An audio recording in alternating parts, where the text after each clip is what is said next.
metodologia pedagogikoa 8 fasetan banatuta dago. Edonola, hasiera-hasieratik 3 etapak, lehen hezkuntza, bigarren hezkuntza eta unibertsitarioak elkarrekin aritzen dira elkarlanean.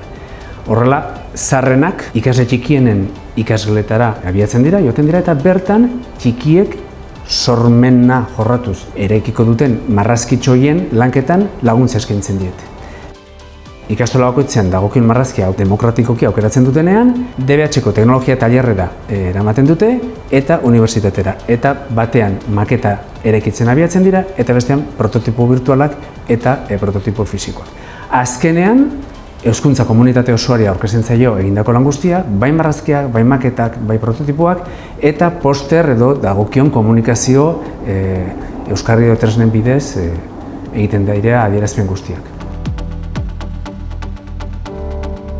Gaur egun, 10 ikastoletara hedatu dugu proiektua. 20 ikasle talde etapa bakoitzean, gitxi gora bera, 1000 ikasletik gora.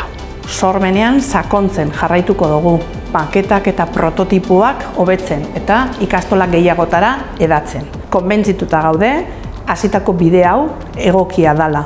Ikasleen konpetentzia teknologikoa berdintasunean lantzea da aukera eta horretan jarraituko dugu. Geletan zer da aurkitzen duguna? Geletan aurkitzen duguna dira benetako bezeroak direla LH3ko gure ikasleak.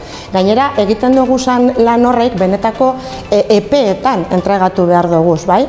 Arrasateko edo Mondragon Unibertsitateko ekipokoei. Horrek egiten duena da, egiten dugun lan guzti hori erreala, autentikoa izatea. Irakasle moduan, honelako bide lagunak aurkitzea, laguntza profesional bat eta babes handia sentitzen duzu zuk daukazula inguruan, ezta? Elkarmaker, ikastolen elkarteak eta Mondragon Goi Eskola Politeknikoak Gipuzkoako Foru Aldundiaren laguntzarekin 2016 urtean abian jarri dugun ekimena da. Landun nahi izan ditugun gaitasunak ikasleengan hauexek izan dira kreatibitatea, arriskuak hartzeko gaitasuna, pertseberantzia eta konstantzia. Eta horretarako maker eta design thinking filosofietan oinarritu gara. Azkenik, berdintasuna sustatzeko aukerak ere jorratu nahi izan ditugu, batez ere genero ikuspegitik.